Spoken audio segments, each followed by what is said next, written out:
Fala pessoal, estamos de volta aqui no YouTube depois de algumas semanas, até alguns meses sem gravar. Muita coisa boa acontecendo aqui fora do ambiente digital. Precisei de um tempo para colocar as coisas nos caminhos e agora estou com um pouco mais de tempo, vamos voltar às gravações aqui para o canal. Até foi bom porque eu dei uma pensada sobre o formato que eu estava entregando conteúdo aqui. O último vídeo sobre carboidratos, se vocês forem ver, está com 42 minutos, ficou um vídeo muito maçante e eu queria passar a entregar um conteúdo um pouco mais prático. O vídeo de hoje sobre proteínas, eu vou tentar entregar mais conteúdo mais prático para quem, sei lá, não consegue, não tem grana para pagar uma consulta, não tem tempo para ir a um nutrólogo, a um nutricionista, está precisando dar aqueles primeiros passos, está vindo aqui para o YouTube para tentar consumir conteúdo de qualidade, para dar os primeiros passos na academia, começar a perder os primeiros quilos ou construir os primeiros quilos de massa muscular. Então o vídeo de hoje vai para vocês de maneira mais prática, foi feito com muito carinho, espero que todo mundo goste. Então vamos aprender hoje mais sobre proteínas depois da vinheta.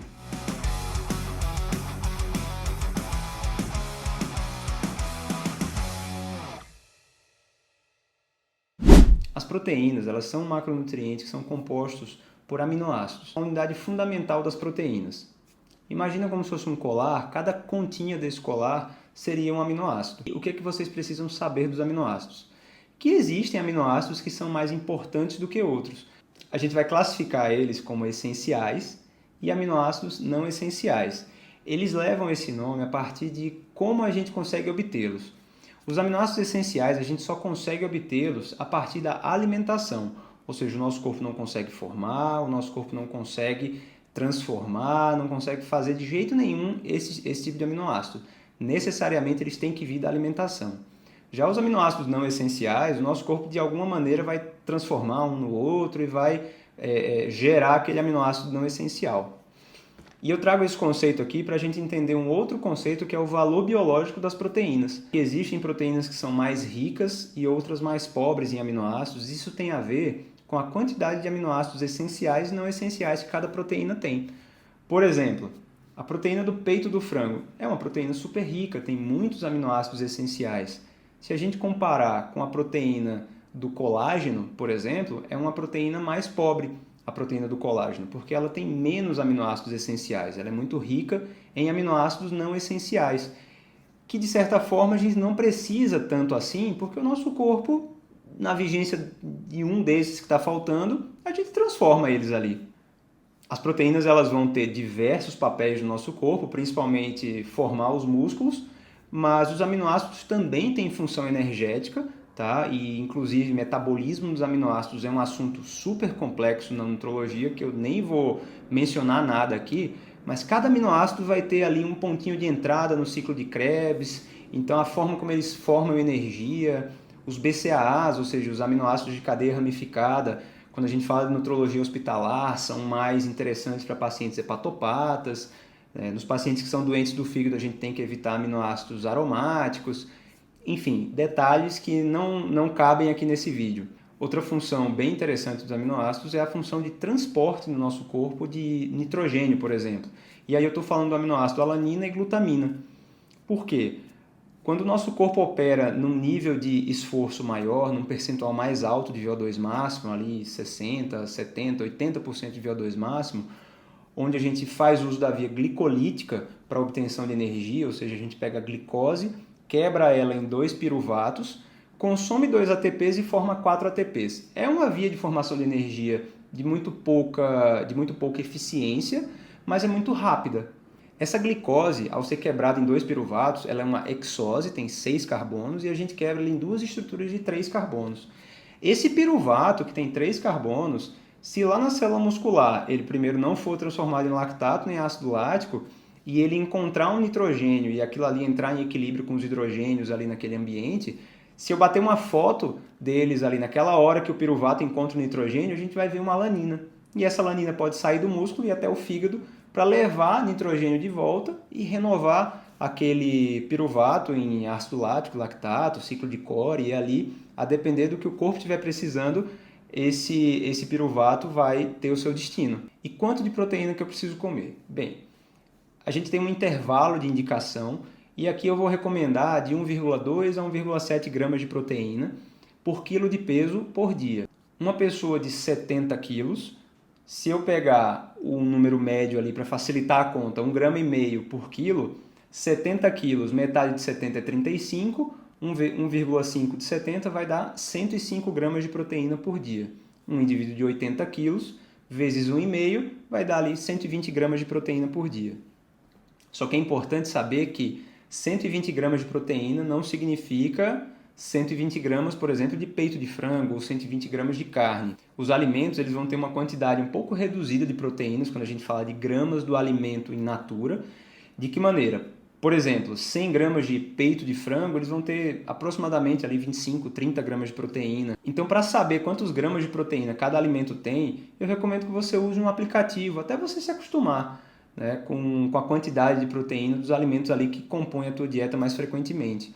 O aplicativo chama Fat Secret, ele tem para iPhone, tem para Android, é muito simples de usar, é grátis e aí você vai usando ali, vai vendo quanto de proteína você vai tendo no seu dia a dia, para que você não coma nem de menos nem de mais. Agora que você já sabe quanto de proteína você precisa comer, a gente precisa entender o contexto de calorias que o teu corpo usa durante o dia, para que você possa ou emagrecer ou ganhar massa muscular, certo?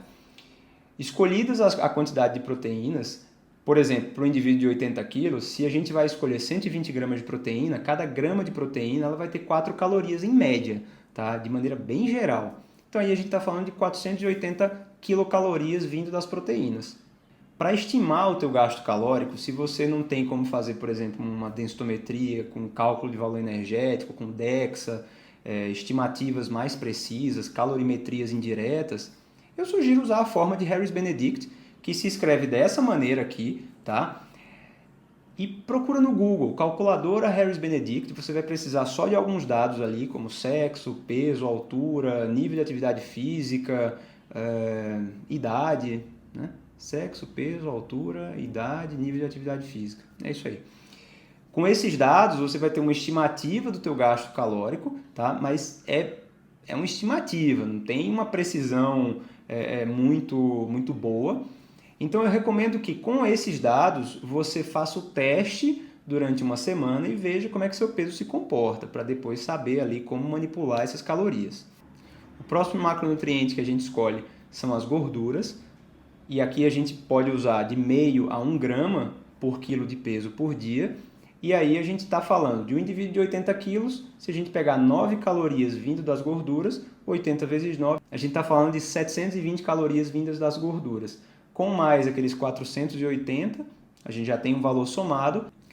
A partir do valor estimado ali de Harris-Benedict, ou seja, vamos supor que você teve ali um valor de gasto calórico total, de gasto energético total de 2.500 calorias.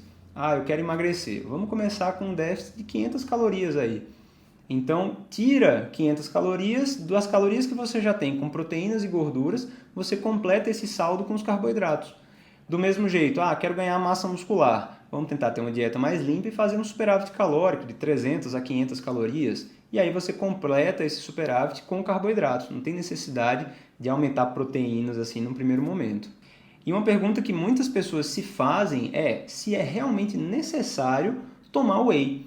E a resposta que eu te dou é um bom e velho depende. Tá? Depende da tua rotina, da tua organização, depende se você consegue fazer todas as refeições de maneira satisfatória. Então, assim, se você é uma pessoa que tem uma rotina tranquila, eu consigo fazer café, almoço, lanche, jantar, não preciso comer correndo, muito provavelmente você não vai precisar de whey protein.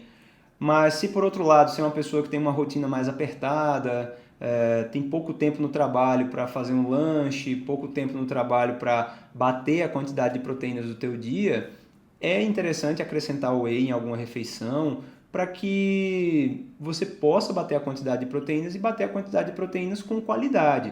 Porque além do whey protein possibilitar que você atinja a tua meta de proteínas, você vai atingir entregando aminoácidos de muito boa qualidade, visto que o whey é uma proteína de alto valor biológico. Quando a gente está falando de distribuição de proteínas, é melhor que você distribua suas proteínas ao longo do dia do que concentrar ela em poucas refeições. Por exemplo, você precisa de 120 gramas de proteína no teu dia. É melhor que você faça 4 refeições com 30 gramas cada uma do que você concentrar, vamos supor, 100 gramas no café da manhã, 20 gramas no jantar e você passa ali o almoço e o lanche sem comer proteína. O nosso corpo ele não estoca nitrogênio de maneira satisfatória.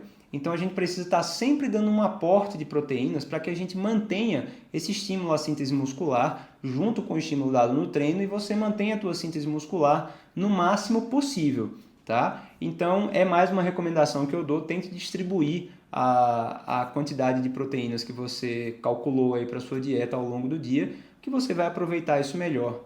Era isso que eu tinha para falar para vocês, não quero que o vídeo fique muito longo. Se ficou faltando alguma coisa, se você sentiu falta de alguma informação ou tem mais alguma dúvida, deixa nos comentários que eu vou ler os comentários, vou responder. Se o tema for bom e eu esqueci de alguma coisa realmente importante, eu posso até fazer um vídeo sobre isso. E deixa também sugestões sobre outros vídeos, de outros assuntos que vocês querem que eu fale de um ponto de vista mais prático, para que você possa chegar nos resultados que você quer. Um beijo no coração e até a próxima!